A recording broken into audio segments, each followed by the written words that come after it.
Today we're moving the stereo from a Nissan Frontier and Xterra.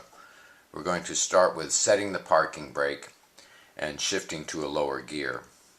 Open the ashtray or a change holder, release the trigger and remove it from the dash. This will expose two hidden screws, one at the bottom right of the opening and one at the bottom left of the opening. This frees the front dash panel up and will allow you with your pry tool to start at the bottom left edge, pry up the left side of this panel along the bottom and up the right side to release it. We have a full library of removal guides at our website and aftermarket installation help. With this panel released, pull it forward. There is a 12-volt source. You can either disconnect this connector or lay the panel down on the center console to get access to the stereo. Remove 4 mounting screws, 2 on the left side and 2 on the right side. This will allow you to pull the car stereo out of the dash. Now you've pulled the stereo out of the dash and have access to the back of the stereo.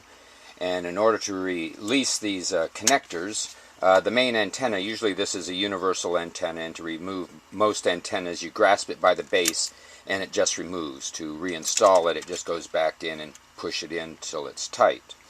Now connectors are a little bit different story here. We have down the back here, we have the main connector into the back of the radio. And in order to remove this connector, I'm going to use my thumbnail and push down on this little trigger at the top of the connector. This will allow the lock on the connector to release, and usually you can wiggle this connector loose once pushing that trigger down. This can be difficult at times. There we go. There we go. Now this main connector again, there is a trigger here on the top. You can see the little hooks right here.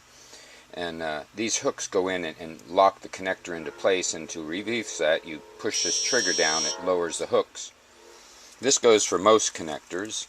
This is a Chrysler connector, and we have still the little hooks that are sitting right in here and the lock at the back, and you push this down, this clip down, and it will release the connector when wiggling loose. We also have the Honda connector here. This one has a trigger at the center of it here, and you push this down as well and can release this connector. Now all these connectors are keyed, even though they're for different vehicles.